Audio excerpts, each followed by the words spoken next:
Hello, hello, and welcome to another VanHack webinar. I am Ilya, and today we are here with a very special guest, Mr. Rick Davidson from GameCareerCoach.com. How you doing, Rick? Good, Ilya. How are you? Hello to everyone who's watching at the moment and watching later on. Good to be here with you guys today. That's great, Rick. Let's, as always, first start with a sound check. 1, 2. Can you guys hear us? Type yes if it's working. Can you hear me? And type 2 yeses if you can see us as well. Cool. We have audio and video. Awesome. A lot of yeses, loud and clear. Fantastic. Wow. So, awesome, guys. Thank you for that. Tap 1, 2, 3. That's funny. Great. Double yes. Cool. Great. So, thanks so much, Rick, for taking the time. You guys are in for a real treat. Rick is someone who has a lot to offer and a lot of experience in the gaming industry, especially in Canada. So let's get right into it. Rick, I've been reading a little bit about you on the internet, and you have a ton of experience, but can you tell us in your own words, who are you and a little bit about your career in the gaming world? Yeah, sure thing. So I've worked in games for the past 12 years, and for me, it was really difficult to get into the games industry. It was really tough. Mostly because I'm not really a programmer and I'm not really an artist. So when I went out to the games industry and said, cool, I'm ready. I know a lot about games. I'm passionate about games. I'm ready to have a job. The games industry as a collective looked at me and said, we kind of don't know what you can do. And then didn't really give me more help than that. So it was really tough for me to actually get my break into the games industry.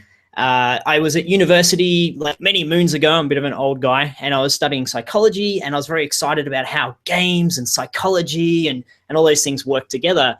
But that didn't translate into me getting a job. So I went off for 7 or 8 years and had other careers in other industries, marketing, market research. I grew teams, I grew companies, learned a lot of cool stuff, and did a lot of cool things, but it wasn't games. And so for me, I'm one of those guys who has that, my dream is to make games and make people smile and be creative. So I was at the point where I said, I need to go get a skill. And this is when I came across the joyous, wonderful, excellent role that is the game designer, that I had no idea a game designer even existed before then. And for me, I went off and studied for a year. And that was the transition. As you guys can tell, I'm probably speaking too fast as well. Let me slow down. I'm excited to talk to you guys. But I'm Australian, which means that I have a bit of a wacky accent. And I went and studied in Canada, in Vancouver. And that was my transition into Canada. And when I got there, I was studying away, loving game stuff. And the difficulty for me was to get a work permit. That was the real challenge. And studios were looking at me and saying, well, we don't really think that you've got enough experience as a game designer.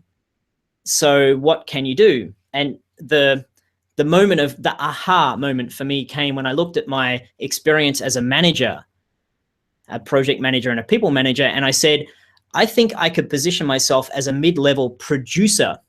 And if you guys are familiar with game industry terminology, the producer is the project manager, the guy who oversees the project and manages the team. And companies that I talked to were a lot more receptive to that. They were a lot happier to sponsor me as a producer because I could show I already had 8 years experience doing a thing. So from that point on, I worked for Backbone Entertainment, Next Level Games as a producer, then as a designer, as a lead designer, as a game director. I started my own indie studio. I was doing that for a few years. And then I was fortunate enough to have my team acquired by EA PopCap. And after that, I became an executive producer and doing lots of great things, working on everything from console games to Nintendo DS games and Wii games, Facebook games, mobile games. As did that for a bunch, for a long time. So that's me in a journey. And the main point that I want to get across to everyone watching today is I had to really think about what my value was instead of just saying, here I am, let me in, because that didn't work. Awesome. That's a really exciting story. And I think even though you speak fluent English, you're an immigrant, right? So that's really exciting that someone from outside of Canada was able to make their way into the gaming market and have success, and seems like a great deal of success. So congrats again, Rick. That's great. Thank you. So let's talk about the Canadian gaming market. Before we get kind of into the nitty-gritty of how to get a job in it, let's talk about it as a whole. What's the gaming market like? I saw recently that it's the third largest gaming market in the world, which is blew me away for such a small country. Maybe give us a little bit of an overview, and what are some things that are exciting things that are happening in the market? Totally. You know what? Let me say something about Canada in general. Canada is a very welcoming country. It's very multicultural. It's very diverse. And I find that people who are from outside of Canada get welcomed with open arms. And a lot of what we'll talk about today, I think, would apply for someone looking to transition from, for example, South America into the United States, as well as into Canada, as well as into Europe. But I think because we're focused on Canada in today's conversation, I just want to say that it's just a beautiful place to be. I like Canadians a lot. So that's Canada. In terms of the game market, yay for Canadians. In terms of the game market, it's very large. That's how I ended up there. Vancouver is a very big hub of game creation. EA has a huge campus there. Obviously, Montreal is very, very large. Ubisoft has a huge presence there. Toronto is also very big. They're the three big cities, Montreal, Toronto, Vancouver, in terms of game creation. There's gigantic AAA studios. There's medium-sized AAA studios. There's Capcom, United Front Games, Next Level Games does a lot of Nintendo work. I mentioned Ubisoft, BioWare in Edmonton. If you guys are gamers, then you'll know a lot about the companies and the games that they make. So at the high level, there's a lot of opportunity. Then there's a huge amount of indie game developers in Canada. There's a really developing scene for indies as well. Smaller studios from one person up to 20 or 30 people. There's a really big push, or there's been a big push the last few years in terms of free-to-play games and mobile games. There's a lot of studios that are servicing that area. And more recently, there's a lot of studios and publishers starting up in the virtual reality space. So VR is becoming very large. So I'd say Canada has everything, and it has lots and lots of opportunities, and it also has lots of really great people. That's cool. And Sergio just said there's a game studio in Nunavut. Wow. That's really cool, Sergio. If you can send the link to that studio, I'm curious to see what kind of games they make. And for everyone, I see a couple of people. Cold ones. Yeah, cold games. How to survive the blizzard. Maybe it is Blizzard that has a studio. Anyway, yeah, so question.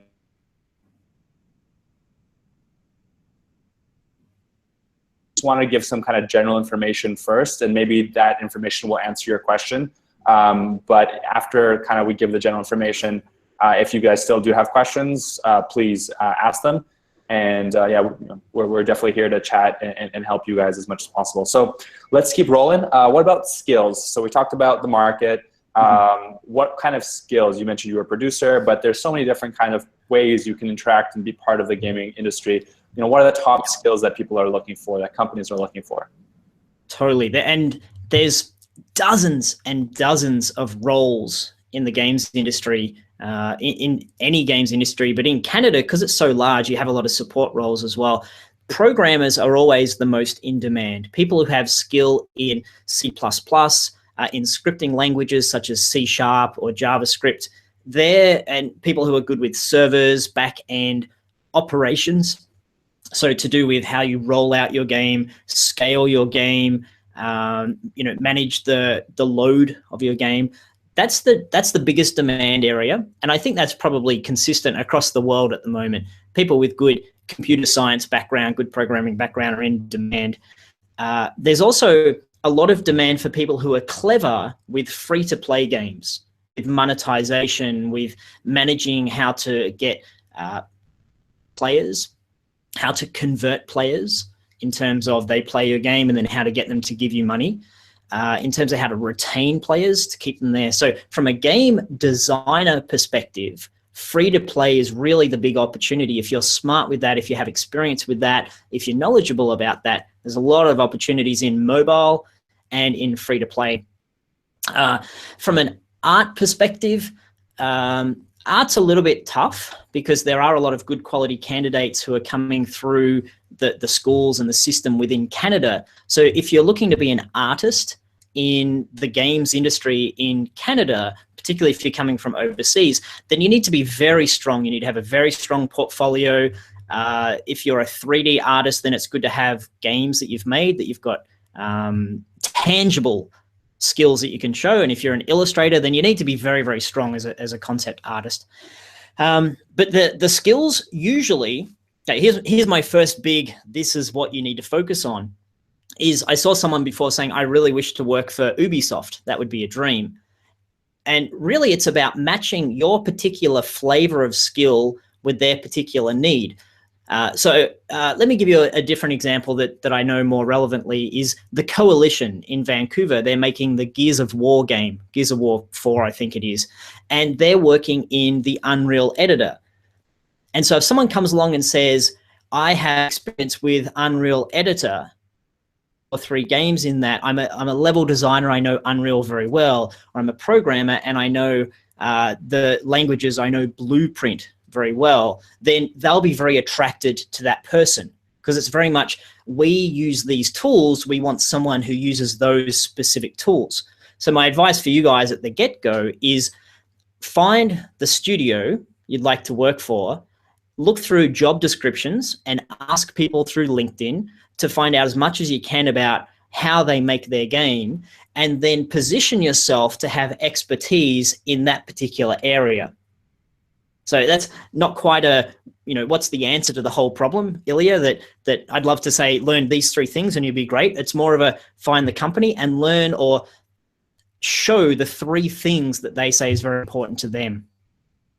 Awesome. Great tips. And for programming languages, maybe we can just dive down a little bit deeper. So like Unity, Unreal Engine, C, C#, C++, like, are those all good? Any ones that I've missed? That's great. Python, I see that being pretty popular. There's a little bit with programmers, there's a little bit of, and are there any programmers, people who have a programming background in the chat? Just do a, yes, if you're there. For programmers, there's a bit of an assumption that if you're strong at one thing, then you'll be able to learn the other languages very easily. It's more of a, are you a smart programmer? So if someone is strong with, with C++ and C# and the object-oriented languages, then companies will make the assumption that they'll be strong at other areas in regards to that. In terms of, oh, now we're getting 1,000 yeses come through. So in terms of languages, C++ and C#, I know C# is more of a scripting language. They really just come up time and time again. And then in terms of engines, a lot of studios work in their own engine. So they're not really expecting someone to know their engine super well, but there's a lot of Unity and Unreal development going on. The exception I'd say to that is if you're working at a studio like BioWare, or I know this is not a Canadian studio, but Blizzard is a great example of that. Blizzard expects anyone who applies ever for any role to have done a lot of work in their own editors and in their own engine. So to apply for them, you really need to say, here's 2 or 3 or 4 things I've made in your tool set, check it out and have a look at it. Did that answer your question? Yeah, I know I'm kind of answering questions like that at the moment. No, that was really clear. It sounds like Blizzard is a little bit full of themselves, but that's okay. Well, they're the best of the best. So when you are the best, you can do whatever you want. Yeah, that's true. I'm a big StarCraft fan, so yeah. Oh, yeah. And as a general piece of advice, I would say it's easier to get a big company like, say, Electronic Arts to sponsor someone who doesn't yet have a work permit for Canada. That's easier because they have a whole team that's responsible for doing that. But they also have a lot of people who are looking to apply for those positions. If you find a studio that's a medium-sized studio, then often they still have 1 or 2 people who can support that work permit application process, but there's a little bit less of that everyone wants to work for them. The chance of working for Blizzard is very, very small unless you're the best of the best. But if you find studios that maybe are having a little bit of trouble finding people with that skill set, then they'll really go out of their way to help you. I think BioWare is a good example of a very aspirational studio. For example, they make Mass Effect, and that's a huge game. Mass Effect 1, 2, 3, 4, and 5, and 6, and whatever they're up to nowadays, 5, I think. So they'll support people, but Edmonton is one of the less aspirational cities, and there's not a lot of game development going on there. So they work a little bit harder to attract people to come to Edmonton than, say, people do in Montreal or in Vancouver, where the cities are more the type of cities that people want to go to. It's actually a really great tip, Rick. Thank you. So I think that really leads well into the next question I would have, is about the immigration process. What have you seen kind of common mistakes that immigrants make? I guess, and I also want to say quickly, guys, it definitely is possible for you to get a sponsorship, a company to do the LMIA for you. Today we released a video of a DevOps developer that is now working at Eastside Games through VanHack. And so yes, there are companies that are open to sponsoring visas. It's not easy, but it's totally possible. And I think that was a good example you gave with sorry, what was the name? BioWare. Thanks. Awesome. And so BioWare in Edmonton. Yeah. So let's talk about the immigrant process, right? So what advice would you give immigrants, and also what are some mistakes you've seen them make? Right. The first thing I'd say, and for everyone watching, you probably know this, but Ilya is the expert on the immigration, the getting into Canada, the how to set yourself up for the success to get in there. I'm the game guy, so I'll do my best in terms of what I've seen work for immigrants. And me being one, I've seen it for me. The first thing didn't apply to me so much, but would apply to a lot of people watching today, is the mistake people make is not realizing that a lot of studios have an immigrant radar. An immigrant radar, which is basically, if I think you're not actually able to work in Canada yet, I'm just not interested in talking to you. And a lot of the way that we would do that, I say we because I've hired a lot of people and looked at a lot of LinkedIn profiles and resumes, thousands and thousands of people contacting me saying, hey, can I work with you guys? If I see a lot of not English in someone's profile or resume, I immediately think, maybe they aren't legally allowed to work here yet.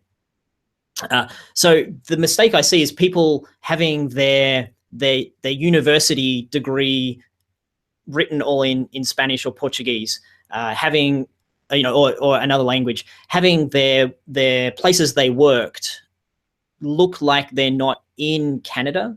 So I know it's difficult if you've got all of your experience outside of Canada, but what I would say is try to make it, present yourself as being as neutral as possible in terms of location, so people don't immediately say, oh, I don't think that person's allowed to work here.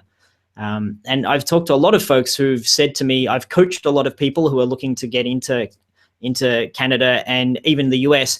And often the first question they're asked is, are you allowed to work in Canada? So you want to have that question as late in the process as possible. That would be the first thing I'd say. The other mistake I see people outside of Canada making is thinking that I've worked for 5 years doing good stuff, therefore I'll be able to get a job in the games industry. For example, I've been a web developer for 5 years and I'm very good at that, so I'm ready to come work as a whatever you want me to be in your game studio. And game studios need you to be an expert in something that they're doing. They need you to specialize. And so for you guys who currently have some good experience, but it's not necessarily game experience, you need to craft that to make it look like, or look as relevant as possible to games. So if you've done a lot of web development, then look to see what's the overlap with games, and it might be user interface. There's a lot of need for user interface artists and user interface programmers in the games industry. Games has a lot of UI, user interface, buttons and screens and dials and all that kind of stuff. So rather than positioning yourself as, look at all these cool websites I've created, to position yourself as, look at all of this great user interface I've created. Look at the user experience that I know a lot about. And then you can apply for a user experience or user interface role and bring, I have all of this background and knowledge into that. And that's one of the big mistakes I see, not just immigrants, but everyone making. But for immigrants, you have to be 25% better than a Canadian. I think that's what I've seen, because there's a little bit of hassle involved in getting you to be in the company. So you have to be that much better. Yeah, definitely. I think the company has to prove that the person is better, and there's a lot of information that they have to go through. But guys, I don't want to get you too excited, but I've heard some really exciting exciting things that are happening in the immigration space to make it so that tech workers can move to Canada easier, because we really do have a lack of talent, of tech talent in Canada. So check back in November. There'll be, I think, some exciting changes. So stay tuned. But maybe we can talk about that interview process. So before getting into the interview, how about we talk about like the LinkedIn profile, the resume, and then the interview. Maybe we can see some LinkedIn profiles. What do you think? Yeah, totally. If anyone, this is going to be a little bit of a race to see who gets it in first. If anyone has a LinkedIn profile that they want me to have a look at right now, live on TV, I'll have a look at it, and then I'll give some comments from my perspective as if I was an employer looking to see what makes sense, what doesn't make sense. And maybe the rest of you guys can learn from me going through that process and just seeing how that LinkedIn profile looks. But there's certain things that an employer is looking for. They're looking for certain hooks. And if you... we got one. There's a short delay on these things coming through. Let me have a look. Okay, cool. So let me bring it over here. I'll make that bigger. Sergio, you already got hired. It's not fair. Sergio is a VanHacker who got hired as a game developer in Vancouver already. So I don't think he needs help. Okay. Okay. So let me just, pardon me for a moment, guys. I'm just having a look to see if I can find a good, okay, here's a great one. And this is totally random. This wasn't set up beforehand. So let me see if I can share my screen. There we go. Ilya, can you see my screen there? I can. Can you guys see? Yeah. Yeah. Okay. So this is just random. Thanks for everyone who put their LinkedIn profile and the link there. And is that an L or an I? I think it's an I. So yeah, I'm going to need your help on pronunciation here. It's Yuri. Hi, Yuri. You're one of the lucky contestants here. So Yuri, you have given me a perfect starting example. Thank you for this. Remote web and mobile developer. Okay, that's okay. One thing I would say is for you guys, use the word programmer or engineer. If you're someone who has a computer science programming type background, developer is very relevant for apps, but programmer or engineer is very relevant for games. Remote web and mobile developer, based in Brazil. Something, I know this is a little bit sneaky and a little bit cheeky, but if you can position yourself as being neutral with where you live, that helps as well. I know it's a little bit uncomfortable if someone says, hey, can you come in tomorrow for a conversation? You're like, I'm actually in Brazil. But sometimes people will just see Brazil and say no. They'll see not Canada and just say no. So if you can be neutral there, that's good. And then this is fantastic. This helps me a lot. So this is not in English. So I would read that and I would immediately say no. Like I wouldn't get any further at all. I'd just be like, nope, this guy is clearly not Canadian. He's clearly not here. He's not what I'm looking for. So this could say the most spectacular thing ever. I can't read it myself, but I'm going to assume it's amazing what's written there, but I can't understand it. And then web and mobile developer, back-end stuff. So the other thing that it needs to say in here is games, as much as possible. And I saw some comments before in the chat, someone saying, oh, I've worked for X number of years, 20 years doing this sort of programming or development or what have you. That's cool. try to get the word game in here as much as you can, or at least the relevant hooks for the particular job. So he has games in Portuguese. I just want to quickly mention that. Okay, cool. Excellent. Yeah, so almost and there. Then I saw very close. Hopefully this is useful for you guys looking at these things. I find using examples a better way to kind of talk about it rather than me just going blah, blah, blah the whole time. So this is Luca. Oh, we're very close in terms of name. Luca, this is looking like a more solid profile. And Luca, you were the first person to put your link in there. So very good. Game, web, and mobile developer. Again, game, web, and mobile development. Not too bad there, but developer is kind of a generic term that could mean I generally make games. So you can be a game developer if you're a designer or an artist. So if you're an actual programmer, make sure that's super clear in there. Summary, master's degree in computer science, that's great. 4 years professional experience, cool. 1 4th place prize. Okay, so Scrum Master, strong features, game development, mobile development.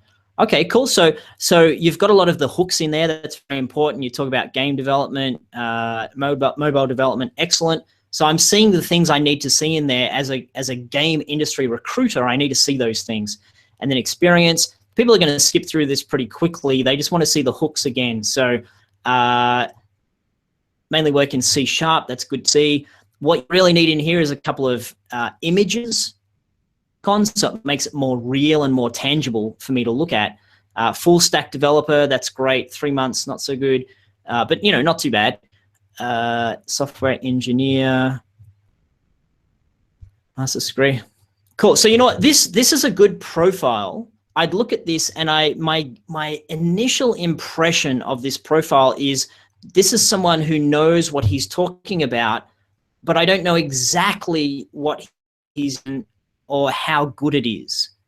And that would be something if you've got this sort of profile. So if you've got the first profile we looked at, it needs translation, it needs all the hooks put in there, it needs a lot of game stuff. In here, I need tangible, concrete. And if I just very briefly show you my own profile here, and I no longer position myself as being a developer. I'm obviously positioning myself because I'm a coach and a mentor. I do a lot of workshops and programs. But what I want to just very briefly show you in here is I try and make my profile as visual as I can. Here are the videos that I make on my YouTube channel. Here's some bullet points of what I've done. Click here to go to my website. If you're an artist, you absolutely have to have your portfolio front and center in your LinkedIn profile. So I try to make it visual. Here's a game I've worked on. You can go look at it. Here's a game I've worked on. You can go look at it. Here's a whole bunch of games that I've worked on. You can, check them out, and then et cetera, et cetera. So guys, this, let me go back to Luca. This is a pretty good profile in general. Do we have time for one more, Ilya? Just have a look at it. Yeah, I'm here. Okay, time for one more. I'm just going to scroll down to some of the earlier ones. I haven't checked out what this is at all. We're going to look at it live, and it's going to be exciting. Hopefully it's nothing. Okay. Female, okay, cool. That's excellent. There was a 5% chance of that happening. Excellent. Vania, is that how Vania? The hat on the A, I think, means I have to pronounce it in a way that I probably don't know how to. Vania? Okay. Still with me, Ilya? Yeah, I'm just getting your LinkedIn profile for everyone to add you. So get ready for a couple hundred LinkedIn connections. Oh yeah, please do add me. Absolutely add me. And here's a tip for you guys. Let me just unshare my screen for a moment so I can talk to you directly and you can see my big bald head. Connect with me. A lot of you guys know this already because you're using LinkedIn and you're good at it. But when you connect with me, I'll accept you because I love you guys and I want you to succeed. Once you do, you now have access to all of my connections on LinkedIn, and they'll be your second connections. And that'll make it very easy for you to contact them and say, hi, I've got a question for you, let's connect. And that's one of the things that I talk about when I work with people in workshops is how to network with people. If you're out of the country, how to network with them so you don't seem like you're bothering them, you don't seem like you're being a nuisance, so that you can get them and have a relationship and start having a conversation. And that conversation is often that can lead to you showing your skills in an easier way than just sending off an email to the HR person. So connect with me, and then you'll have access to pretty much every studio in Canada, because I've been pretty diligent with connecting with people. Okay. That's awesome. Thanks so much for being open to that, Rick. And guys, if you don't add him on LinkedIn, I'm going to get very angry. Okay, Vanya, full stack developer. I mean, that looks cool. And she's currently in Toronto. That looks even cooler. So when I see this, oops, I clicked on Canada there. I don't think we need to search Canada. When I see this, I see, okay, you're currently here. So that's going to be easier than if you're not here. And it's naughty to do, but if you say, I'm definitely going to move to Toronto soon, then just put Toronto in here now. And if someone contacts you and says, hey, you know, what's going on? You can say, oh, I'm currently out of the country. You know, I'm back in Brazil doing some things, and, you know, I'll be in Toronto soon. And if they say, oh, well, if you were here next week, I'd give you a job interview. You know, if you got the money for a plane ticket, then you might just want to jump straight on a plane and be like, oh, yes, I'll be there for sure. But anyway, published, you know, again, I'd love to see this in English. That would go a long way. Summary, developer, and web designer. I probably wouldn't put a question mark there, because then immediately I'm wondering, what is this profile about? And, you know, to be perfectly honest, how to frame this in a way that's politically correct. There's very few women who are out there in the games industry contacting and connecting and applying. So a lot of people immediately wonder if this is a fake account. And that's for any women who are watching now, you're going to have that challenge that you need to prove that you're actually real, because a lot of fake accounts are with women's profile pictures for some reason.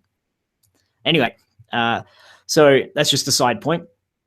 Web design, I wouldn't have the question. At the beginning of my journey in the world, I started, so I went, this program, cool. So this is great. This is a great summary. Most people are going to have 5 seconds when they look at your LinkedIn profile and be like, okay, who is full stack developer? Looks cool. I want to know right here, I am skilled with this, this, and this. And it's one of those hard things that people don't like hearing, but no one wants to know about your journey. In the interview, they might love that, but on your resume, cover letter, LinkedIn profile, no one cares how long you've loved games. No one cares when you fell in love with web design. No one cares about that. They want to know PHP, great. They want to know that your skills are PHP, Java, C++, you know, et cetera, Photoshop, et cetera, et cetera. CV, cover letter, you probably don't need a CV in LinkedIn, because LinkedIn is your CV, but it, you know, doesn't hurt to have there. I'd prefer to see a portfolio of things that you've worked on. And then obviously, you know, the more English you can make it, pictures, tangible. So, you know, lots of experience there, lots of good stuff in this profile. But again, tangible, concrete. Let me go back to me again so you can see my, oh, there we are. So hopefully that's useful for you guys. Tangible, concrete, and be very specific for what the company is looking for. And if it's okay, I'm just going to show one more thing, Ilya, that I've got here ready and raring for you guys. Let's do it. Let's do it. Let me just find. Now, I'm going to apologize because this isn't Canadian. I've lost my, there you are. Share my screen. You guys are still there watching? I haven't lost you yet. Just let me know if this is useful, and I'll keep going on this path. So I'm going to have a look at Naughty Dog, which is actually a US studio, but I like that they have very clear job descriptions. A lot of places have just terrible job descriptions because the person writing them doesn't know what they're doing, but this one at Naughty Dog is great. So I'm going to click on Programming and Tools Programmer, which in a lot of studios is a low to mid-level position, but I think at Naughty Dog it's going to be a good, strong mid-level. If you're an excellent tools programmer, you could probably get sponsored for this position. And like I said, this is the US, but you could find a comparable thing in Canada. I just like how neatly they write these things up. So scroll down to requirement and skills, excellent 3D math skills, strong graphics background, console and PC development, experience with a shipped product. It's cool they're not saying games. A lot of these roles, you don't have to have game experience, and then computer science degree and so on. It's usually in order of importance. So what we can take out of this is if you wish to apply for this role, when I go and have a look at your profile, and we'll use Luca as our example, is I need to see like math experience just all over here, graphics, rendering, because that's what they're looking for at Naughty Dog in this particular role. So that's a little bit of just wrapping up this conversation. The question you asked initially, Ilya, was what skills people need to show. Show them the skills that they have on their job description. If they want you to be very strong at math and rendering, then your resume needs to just ooze math and rendering. And here's an example of it. Here's a project I worked on where I did it, and here's this, and just as much as possible. Yeah, I think that the point you gave about the 5 seconds. Can you talk a little bit about like how true is that? Like 5 seconds, 7 seconds? Is that real? Definitely, that's true. I've seen that across every industry I've worked in. Recruiters, people making decisions, get a lot of applications, and they're very, very skilled at knowing very quickly what someone's ability is based upon their profile. So they're going to look for hooks. If it says, like we're looking at before, if it says C++ programmer, and I'm looking for one of those, okay, I'm still going to look. And the summary says, I've made 3 games using C++, I'm going to keep looking. And then if it says I've worked at these 3 places using C++ and making games and using this and that, I'm still going to keep looking. And if that's going to take me about 6 seconds, scan, scan, scan. If at the end of that I get ticks, this is all good, then I'll put you in the we should talk to this person pile. If I look at your title and your description and then your summary, and it says, I'm a game designer, I love stuff, and I haven't really this and that, and I don't find C++, I'm just going to say no straight away. So you've got 6 seconds that people are going to scan your resume. So there's no time for you to write about your life story. There's no time for you to put in fluff. Just straight to the thing I'm looking for. Awesome. Does that answer your question? Yeah, no, perfect. I think pretend like the recruiter is really young, like a child, and just make it really simple. Totally, yeah. So maybe is there a way that people can kind of learn more, and if they're interested in getting your help? Yeah, totally. And you know what? Something that for you guys, I know that you're connected with Ilya and you know him well, and that you don't know me so well. And he was asking me if I could do something for you guys in terms of the work that I do. So I'm going to just take a couple of minutes to share with you a workshop that I've got coming up. First of all, if you want to connect with me and you haven't already hooked me up on LinkedIn, then here are details on how you can connect with me. This is my YouTube channel. Go check that out and website. And here's my LinkedIn profile. Love to hear from you guys. Please do connect. So what I do is I run workshops specifically for people looking to get into the games industry. And let me just briefly tell you about some stuff that I've got coming up soon. And Ilya's twisted my arm to give you guys a bit of a deal so that it's actually worth your while. So what I do is I have sessions for 3 weeks where we meet for 90 minutes online. I keep the groups very small, just 8 people. And we do a lot of what I've been doing today, which is looking at your LinkedIn profile, looking at your resume, looking at the companies you're applying to. And we have a conversation very similar to what we're doing here on Google Hangout. We look at your personal brand. So we had 3 examples there of people that have okay to not very good brands, so not very good to okay brands. We look at your day one value. What can a Canadian company get you to do today, right now? If you've got a ton of programming experience, but they don't understand what you can do for them, then it's hard to get a job. But if they see that you're a tools programmer and they need one of those, then they can put you into a spot. Work through your resume. If you don't have game experience, then we look for ways that you can get game experience, relevant experience, and all the usual stuff, cover letters, searching for opportunities, creating opportunities, networking. We do a lot of LinkedIn stuff, how to get interviews, how to get phone interviews, what to take to an interview to stand out, what you need to say in interviews, and then negotiating and stuff. So that's a lot of what we cover in the content. And then personally, and this is why Ilya asked me to mention it, because he knows a lot of you guys could use someone to look at your own very specific scenario. So we go through your LinkedIn profile, we go through your resume and portfolio, we look at what you're saying to companies. We look at how you should apply. So if you're interested in working at BioWare, we look at BioWare we look at that. We look at what you need to do. We look at your gaps and your improvement plan. And there's tons and tons of time for you guys to ask me questions, for me to point you in the right direction. So that's kind of the details on the workshop and what I do. Got a couple coming up. We have Wednesday evenings. I've converted this language into Brazil time. So Wednesday evenings at 8 p.m.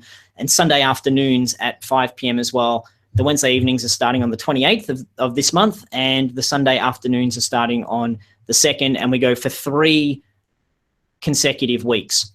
So they're 2 separate workshops that you could come along and join if you want to. The details, normally it's $297, so $300 in US.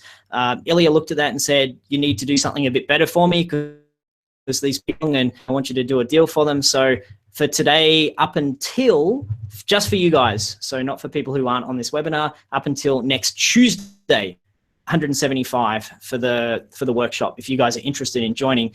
And I think Ilya has a link that he can give to you guys to make it a little bit easier than trying to type in what I've got here. But this is the details to go check it out. Yeah, definitely. So guys, So, I'm just gonna load it here. If anyone is interested in checking out more information, it should have popped up right now, like a little picture of Rick and the join now. So if you want to check that out, I'll send out the email, link via email as well to everyone who's here tonight and tomorrow. Probably tomorrow. It's a little bit late. Actually, I'll send it out tonight. Anyway, the point is, you'll get the link in the email, and I highly recommend it. I know that we help a lot with some of this kind of stuff with VanHack, but I think if you're really looking for games specifically, I don't think there's anyone better in the world than Rick.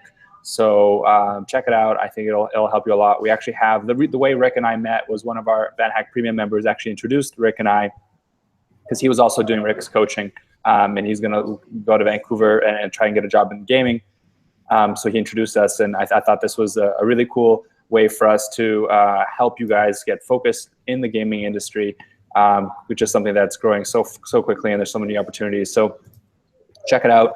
I hope you guys enjoy it. And now let's just spend some time here answering questions and seeing if anyone has anything specific that we can help them with. How's that sound? Yeah, it sounds super cool. I'll go back to so you guys can see me again. Just a reminder, they're my details. If you've got any questions about the workshop, I saw a question on there just now. Can we find more details? If you go to that link, there's a whole bunch of information there, and there's a video of me. Don't watch it just yet because you've got us in person, but there's a video where I tell you about it. And if it's for you, cool, come along. If it's not, no problem whatsoever. It's just a way that you can get more information. Yeah, so let's take some questions. What do you guys want to know? So Thomas is 16 years old. Wow. That's awesome, Thomas. Working with my 4th language. Do you mean speaking language or programming language? I think programming language. What languages are better on the market? Wow, Thomas, that's pretty impressive. 16 years old and already know 4 programming languages. I think you'll be fine. Very excellent. C++, C#, so the object-oriented languages. Kind of the C++ is the basis for so many games and the way games are made. And studios nearly always use C++ for their core game, or they use an engine such as Unreal, Unity, and then they have a scripting language that they're putting on top of that, which is at the moment predominantly C# for Unity, a little bit of JavaScript as well. It's kind of 2/3, 1/3 from what I can see in terms of C#. And then in terms of other languages, I mentioned before, Python, and really for Thomas's question, if you're strong at 4 languages, then it's going to be pretty easy for you to learn the syntax and the structure of a new language. Languages is a lot more about the problem solving and the logic and the comprehension and how you solve problems. So what studios are looking for is, do you know something very well, and then can you prove to us that you can solve problems in languages?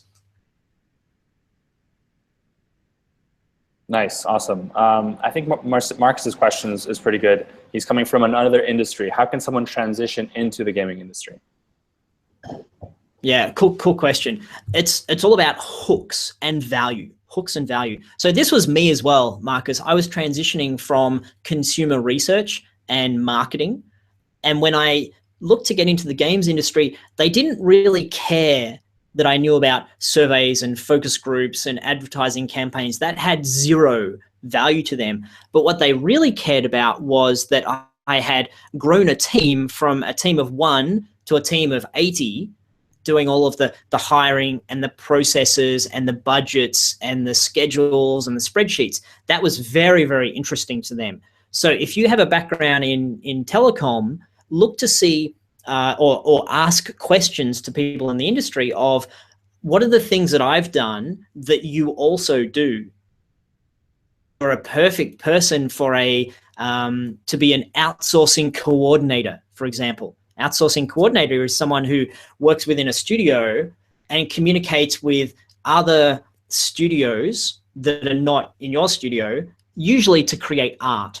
So it might be, we need 1,000 models of cars, maybe not 1,000, we'll say 100. Need for Speed, we need hundreds of models of cars, and there'll be someone in the studio in EA that is outsourcing that to another studio that might be in India or in China or in South America, and having that conversation. And you can show, because you've been in a telecom where you worked with external partners, then you can show how you're good at managing external partners and why you're perfect for that role. So that's an example for all you guys watching. Find the core thing and then translate it in the same language to what they're doing in the games industry. Nice, awesome. I think that's really cool. Like transferable skills definitely makes a lot of sense. So someone mentioned that Emmanuel's question was really good. So maybe we can ask about it. It's about portfolios. Any advice about portfolios? How many games do you need to have on your portfolio? If there's a minimum, what can someone do to create a good portfolio? Yeah, excellent. Now, as portfolios, there's programmer portfolios that are very different to artist portfolios that are very different to game designer portfolios. If we're talking about programmers, and someone mentioned this in the comments before I briefly saw, most companies will give you a test. If you say, hey, I'm a good programmer, they'll be like, cool, take our test and we'll be the judge of that. So it helps you a lot. It helps you not have to have quite so much in your portfolio. If you're an artist, the 5-second rule is going to apply to your portfolio. Someone will look at it and say, is this good art, yes or no? If it's like, wow, that's great, you'll have more conversation. If they look at it and go, not so sure about that, then they won't. Now, if they look at it and say this is good, they'll then look to see, has this person made games and made relevant games? Do they understand the sort of style we're going for and so on? And with the game designer, there's a little bit more kind of mystery and magic involved. It's showing someone, here's the full thing that I've designed. Here's the documentation. Here are the levels I've created. If you're a level designer, as a designer, you can be a level designer, narrative designer, mission designer, gameplay designer. There's so many types of designer for you to target, but you need to show examples of that. Now, I think a lot of you guys in this webinar are programmers and have tech background. And I would say, how many games you can? And it's better to have a very tight, interesting 30-second video than it is to have a complete game entirely finished that has incredible intricacies into it. Because the video, you might be able to make a game that's kind of cool in a short amount of time, and 30 seconds might be all that there is in the game. There might not be a start, there might not be an end, there might only be one level, there might only be 2 enemies, but you make a video and it looks pretty cool. But the amount of time it takes you to make a full game might take months and months and years. So I'd say as many examples as you can, make them look as solid as you can, and try to get either try to get some art in there so it looks a bit better. Just get some assets, some free assets online, so it doesn't look quite so programmer art if possible. Awesome. Really good tips. And a couple of questions here about age. I've seen a couple, 16-year-old, 37-year-old, I'm 30 years old. Yep. Does age even factor into it? What is the importance or not of age? Yeah, good question. For me, everything comes down to value. Value. So there's no one answer to age. It's not, well, you have to be 28 to 33 for them to take you seriously. It's, if you show amazing value, then they'll be interested in talking to you. I think 16 is probably going to be too young at this point in time. If you're 16, it's more about take the next year or two to build up your skills and experience, so that when you're, I think 18 is probably more of a minimum age. When you're 18, they look at you and be like, wow, this person's exactly what we need. If you're in your 30s, then not a problem. That says you're experienced, which is great. I think if you're 70, you might need to show why you're still relevant. And if you show examples of what you do and you love games and you know a lot about it, then you'll be cool. I think there's a little bit of ageism, but it's more about, is this person valuable? And then the other thing that I want to say on that is, it's much, much, much easier to get sponsored or to get into Canada in any country if you've got experience. So someone with 10 years experience can position themselves as, I have all of these things that I've done that people in Canada don't have, so give me a job. If you're 16, it's very difficult to show that you're ready for a medium to high level position. You might be ready for a junior position, but it's very unlikely that you'll get a job as a junior position unless you're already able to work in Canada, because it's very hard to get sponsorship. The government looks at how much money you're getting paid and how much responsibility you have. And if it looks junior, they'll just say, no, get a Canadian to do that. Well, I just think, Joel, don't retire. 37 is definitely not it.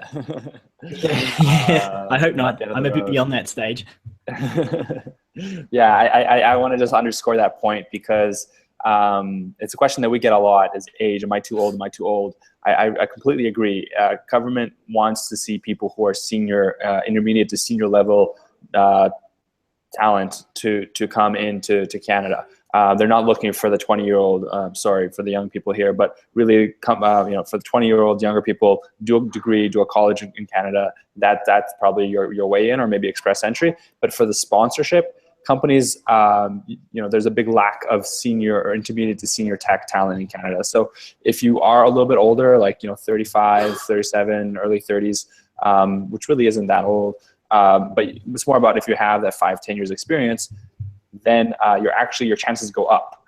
So that's actually a good thing.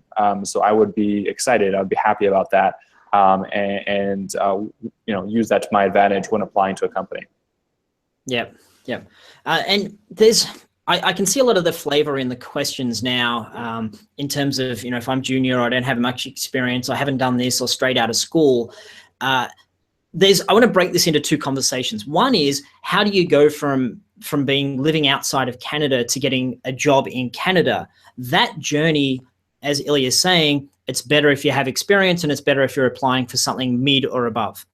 But there's a step before that, so that you can get to the mid or above, that might be working locally, or might be working remotely online, doing things like going on to Upwork, Elance, Odesk. They're all kind of the one thing now, and doing work through there, so that you can get the experience and the abilities and the things to put on your resume that you can then apply for that mid-level role. That might take you a year or two or more, hopefully not too long, to get to the point where you become mid-level. But for those of you who are saying, okay, I've got a degree but not much else, you need to go and get to get into Canada, you need to go and get work experience.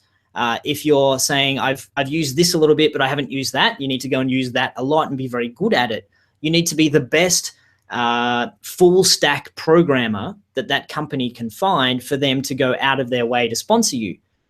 But there's a step before that, which could be looking locally. I know the market isn't so good where you guys are, but looking online, doing your own indie games, that's a very valid way to get experience. So to work on your own content until you get there. I saw a couple of questions about 3D tools. Most studios use either 3D Studio Max or Maya. And they're also doing a lot of ZBrush, or ZBrush, as the Americans say it, Mudbox. They're doing a lot of that organic modeling as well. So there's specific tools, and if you go to a game studio's website, they'll tell you exactly the tool that they use. So if you've only used Blender, you probably need to use those tools a little bit so you can at very least say that you're proficient in it. And because studios don't really want to train you for a couple of weeks to learn the new software. Nice. This is gold here. Guys, I hope you're enjoying, because there's just so much great information here. I think I've seen a couple of questions about studying in Canada, about what's the best college or kind of what's the path there. You were an instructor at Vancouver Film School. Maybe you can talk a little about some of the better colleges people can look at and how that could be a route to getting a job. Yeah, very cool. So I have been affiliated with a school for a long time, and it's a very good school. It's a very expensive school. I've seen a lot of people come from outside of Canada, a lot of South Americans, Central Americans as well, in particular, coming to Vancouver Film School, going through the program, getting a lot of knowledge out of it. And some of them are fortunate enough to go on and get sponsored. Like, it's a very valid path to go through that school process and then get sponsored. Now, that particular school doesn't have an automatic, because you went here, we'll give you a visa. A lot of schools do that. And that's something to look for if a school has a program that says, if you study here for 1 or 2 or 3 years, can you then have a, for example, 1 or 2 year open working permit because you've gone to school. And that's, I think, a very strong thing to have. Vancouver Film School has excellent connections with the industry and excellent opportunities for you to get a job, but it's not as strong just at the moment. They're trying to work on this at getting you that automatic work permit. So there are 2 things to look for. What's the placement rate out of the school, and what sort of automatic work permits do you get? Nice. Yeah, that's true. And there's a link that I can share later about where you can see a list of schools that get it. Let me just find that link for you guys. But maybe we can check out another question here. So quickly, QA was a question we got. And then another question was about 2D style. I think if you're outside of the country and you're looking to get into Canada, I don't think you have any chance of getting a QA position if you don't already have the legal right to work in Canada. The position's going to be too junior for them to, for the government to say, yes, we can do that. And also the Canadian studios just won't bother because there's a lot of people that they can draw from. Now, if you've been doing QA for 2 or 3 or 4 years and you can show you're very good and you could be a supervisor, then that's a different conversation. They might say, we don't have a lot of supervisors getting around, so let's hire this person to come in because they've got all this knowledge and experience. But I'd say don't spin your wheels. In other words, don't spend a lot of time trying to enter into Canada as a QA person. It's too junior of a role in many circumstances. That's similar to any role. If it's a entry-level position, you just won't get sponsored. It just won't happen. What other questions have we got in here? Awesome. Yeah. So if you don't mind, I mean, I know we're out of time, but if you maybe take 1 or 2 more questions here. I'm happy to stick around for as long as you want to stick around. I love this stuff. I love giving value to you guys and being useful. So I'm happy to stick around a bit longer and answer questions if everyone's still finding it valuable. Cool. That's fantastic. Let's have a look at here. There's probably a ton of early questions that we missed as it was scrolling up. I saw a question about moving to Toronto. Is the game market strong there? Yes, it absolutely is. Montreal, yes, it's strong. Vancouver, yes, it's strong. They're the 3. If you're in any of those 3, then you'll find companies that are looking for people. Lots of opportunities there. Let's see. Game tools used. Okay, just reading through here at the moment, you guys. Just quickly here, Mateos, if you're a QA professional with a work visa in Canada, email me. I have a job for you. So Mateos, there you go. Cool. VanHack.com. So email me your resume. If you have a work visa, then yeah, definitely. I'll bring up the job here so you can see. It's for a company called Thinkific in Vancouver. So if you have experience with automated testing, we got something for you. Oh yeah, automated testing I think it's very hard to find people who are good at automated testing because it requires someone to have quality assurance skills and ability and personality, but also engineering knowledge. So there's a lot of, we found that a very hard role to fill in our studios. So if there was someone who was out of Canada, we would go out of our way to get them in there if they were good at being a test engineer. Awesome. Yeah. So make sure to email me, Miguel, João, and Mateus. Yeah. The other thing I'd point out is the games industry everywhere is very aspirational. You know, people really want to make games because it's so cool, right? Making games is awesome. And it could be that the path you need to take is to first find a company in Canada that's not in games that is interested in you, that maybe can't find people like you. And then once you're there, you can transition into games. You can look for opportunities. You can network. You can, you can apply for residency, all those kind of things once you're there. So it might be, if you're at that more junior level, maybe look a different path and then get back into games. That's the point there. Okay, what other questions we got here? I like the freelancing question we had here by, I think, HUD. Who was that question? But HUD asked about freelancing. I think that's a good one. Yeah, freelancing. The portal that I use the most is Upwork. It used to be Elance, but now it's Upwork. Not so much Fiverr. I don't trust Fiverr as much, but definitely Upwork. And I've been using that for many, many years to find contractors to work on my projects. It's very competitive. I think if you have experience there and you can show I've got these good ratings, then you can apply, you can bid in a suitable manner, and you can get work on projects. If you're very new to that, then the strategy to take would be very, very clear. Because I'm new to this platform, I'm going to bid on this project less than I normally would. I'm going to charge you less money. And then if goes well, we can continue at the proper rate. So you kind of have to undersell yourself a little bit, get some experience and build from there.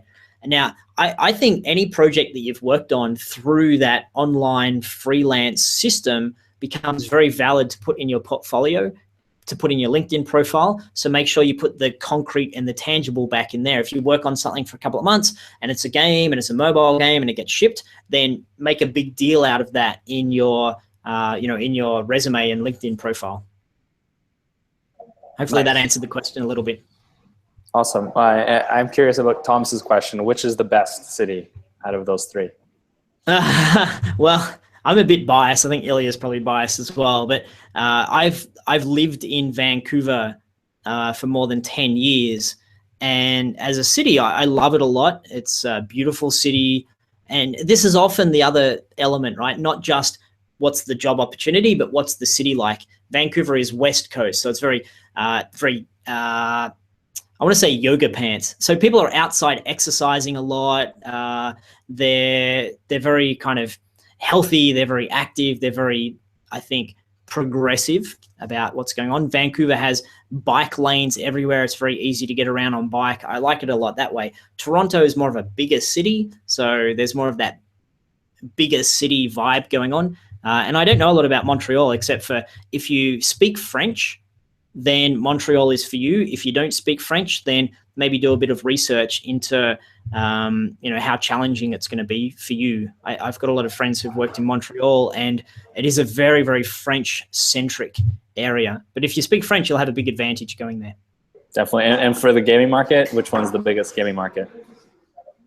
You know what? It fluctuates. The reports I've seen say that Montreal is the biggest, but I think Vancouver is very big as well. It's difficult because the number of studios, they often just list the big studios. They don't list all the other little studios as well. So the three are similar size. From what I've read, Montreal's the biggest out of the three. Cool. Yeah, that's what I've heard as well. Awesome. A couple more questions here. Is there a market like this in Saskatchewan? I highly doubt it. But you could go there and start one. And that's something that I wanted to talk about. From time to time, the government does a really big push, the local government in a province. And I know PEI, Prince Edward Island, some time ago was giving very, very big tax incentives to studios to go and set up there. And it's not as, people don't really want to go live in PEI the way they want to go live in Vancouver. You know, the cities aren't quite, you know, PEI is not as cool a place. So sometimes there's really good incentives. And when those incentives are there, the government might be more relaxed in terms of the requirements for foreigners to go work there. So that's something to keep an eye on. You know, keep doing your research and keep looking to see, keep connecting with Ilya, because he's going to be more plugged into that stuff than I am in terms of which provinces are offering things at the moment. But that could be something of an opportunity. But Saskatchewan, not that I know of. Yeah. I guess maybe more chance of getting hired in Nunavut. And guys, I shared this link before, but if you go to candevs.ca, it has a list of all the gaming companies, gaming studios in Canada. So Wesley has asked this question like 15 times. I feel bad. So someone with archives experience is suitable for game companies. Archives experience. Archives. I don't know what that is, and hopefully it's not something very popular in the games industry, because it'll make me look a little bit silly. But you might need to give us, or I might need to Google it very quickly. But I don't know what that is. I think it's a 3D archives visualization tool. ArcViz Camp. Is that right?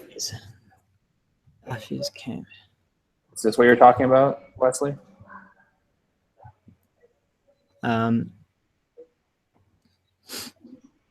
Salaries, that's another question. I think we didn't cover that. Salaries, yeah.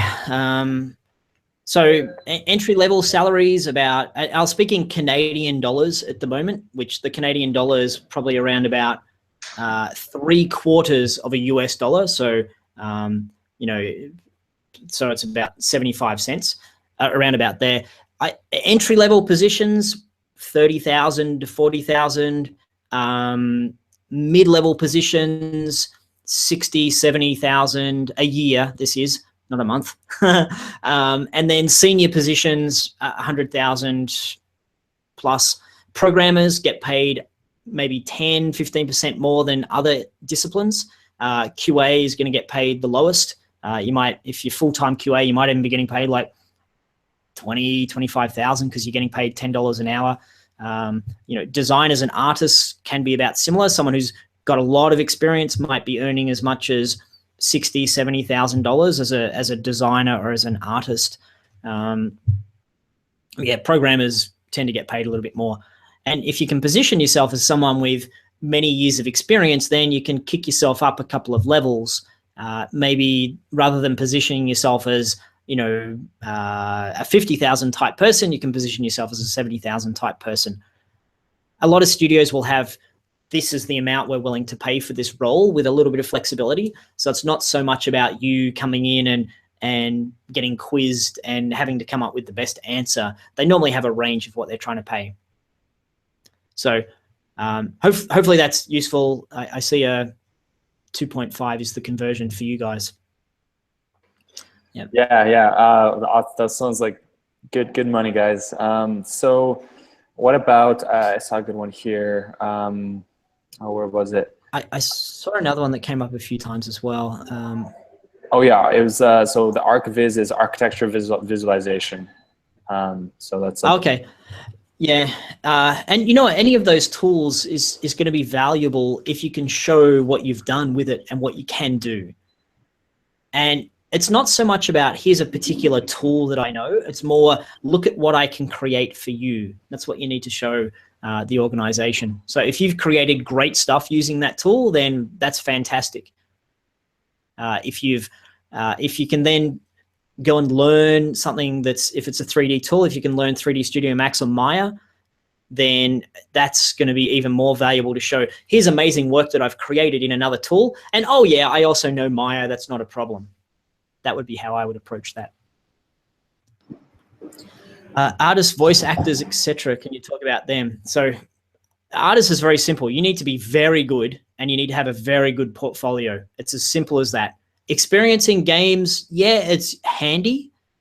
And that's often going to be the difference between, do we hire person A or person B?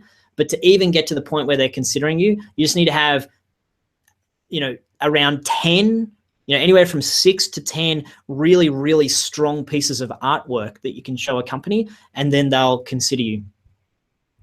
If you want to be an art director or a lead artist, then that's when having experience on games and on managing people and working in a team, they're going to want you to have made games as an artist, preferably as a lead artist. Then you might be able to jump the queue and get sponsored as someone who's very talented within art.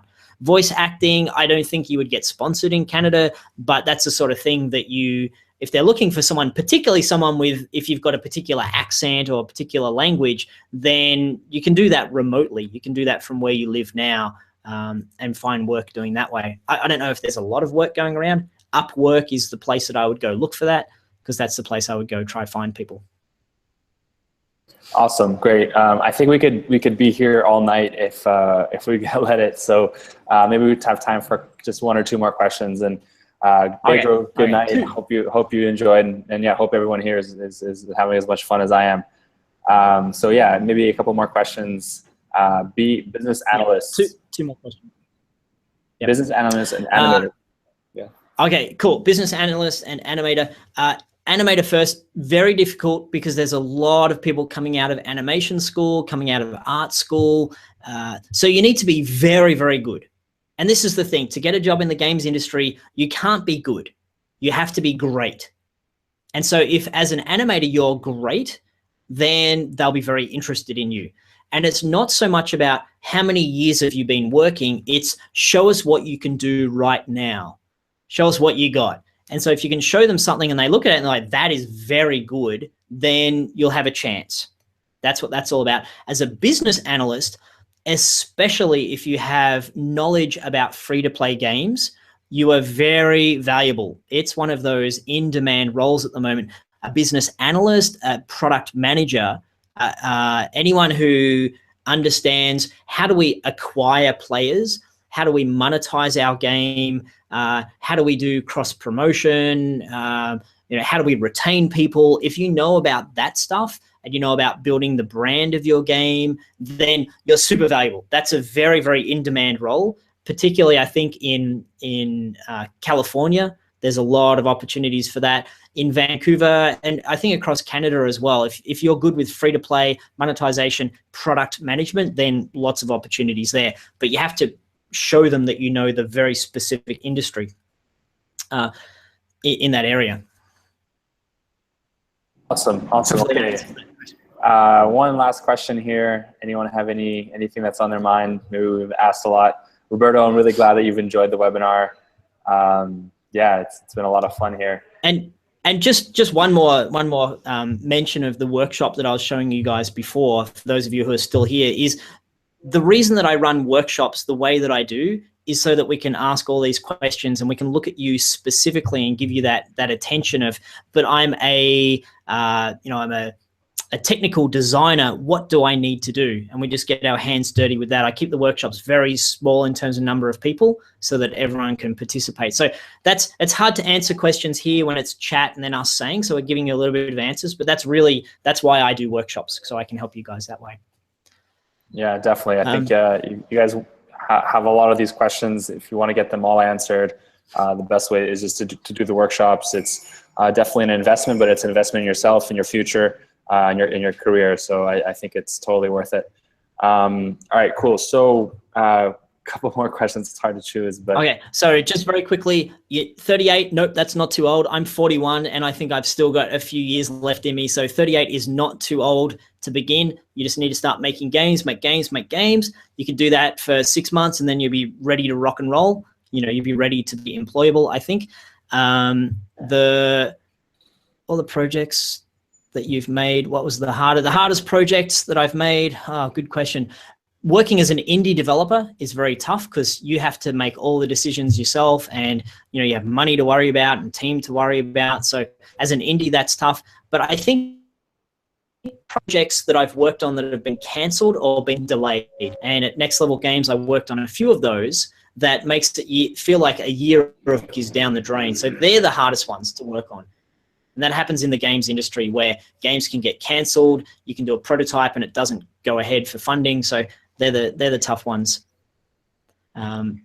Cool. And What do you mean about working history? Okay, one more. I just love answering questions. What about working on history and those things? I mean, characters, history, design. Okay, that sounds like you're a narrative designer.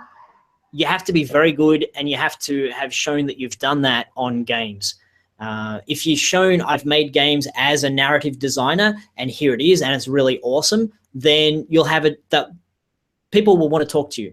But if you just have an interest in it, then no one's going to want to talk to you. You have to show tangible, concrete, I've actually done this, and I'm good at it, and I have a particular skill set that you say that you really need. That's the challenge there. Cool, awesome. I am gonna cut it off here. Sorry, guys. But Rick has stayed with us for. If there's enough interest, maybe we can do another one again in a few weeks or a month or something. If people still have a million more questions. Yeah, definitely. Well, we'll definitely have Rick back on. If you guys have any questions, or if you guys want to learn more about Rick's work, I'm gonna copy and paste the link here again for you to check out. I'll also email you guys this link right after this webinar so you can get it. I would say that Rick's site itself, just check it out in general. There's a lot of really good content and a lot of awesome videos you can see, and of course there's definitely the workshops where you can get a lot more. people are already asking for a return, an encore. That's the word. Yeah, come hang out with me on my YouTube channel. That's where I do a lot of my work and have a lot of my dialogue with people. I love YouTube. I can have conversations there. So it's Rick Davidson Channel is the name of my YouTube channel, very creatively named. So and just super quickly, this has been asked 1,000 times, I think, by Daniel. Certified online courses, not a problem. Companies don't really care about what you've studied. They just want to know what you can do. So they're not going to look and say, oh, this guy's got that course and that program and that degree. They're just going to say, show me what you can do and show me the games that you can make for us. So get the knowledge from the courses, but then do the thing to get the job. Yeah, exactly. Show your skills, one of our values. So I completely agree. Awesome. Great, cool. Well, guys, it's been a pleasure. Just for an FYI for everybody, our next webinar is going to be on Wednesday, September 28th, and it will be with Shopify. I hope you guys have all heard of them. They're one of the bigger tech companies in Canada, and they're going to be participating in the VanHackathon. So they're going to be talking all about Shopify, how you can get involved and get hired at Shopify. They sponsor visas, and they're looking for a lot of talent. And again, the VanHackathon will be happening from October 21st to 23rd, 2016, this year, in about 5 weeks from now. So if you guys are looking to get a job in Canada, we're going to have a virtual hackathon where companies are going to be there in person, or not in person, but in real time, chatting with you and seeing how you can solve their challenges. So yeah, so that's just a little bit about the hackathon and our next webinar on the 20th of September with Shopify. But thanks so much again for your time, Rick. This has been a lot of fun. I think people are still commenting here how much they enjoyed it. So yeah, Thiago, Henan, and everyone else, Roberto, Thomas, thanks, Marcelo, Sergio, thanks, Felipe. Awesome. Yeah, thanks for having me. Thanks for having me on today, Ilya. I love talking to you guys, and I hope that you guys don't give up on the dream. If you love making games, and if your dream is to work in the games industry, then it might take months and years, but don't give up on it. It's so worthwhile. It's such a wonderful industry to work in, and making so much fun. So thanks very much for having me here today. I hope you guys got some value out of it. And yeah, I really hope I can talk to everyone again sometime soon. Awesome. And make sure to add Rick on LinkedIn. If you haven't done that, I'm angry. All right. Good night, everybody. Okay. Thanks, everyone. Bye-bye.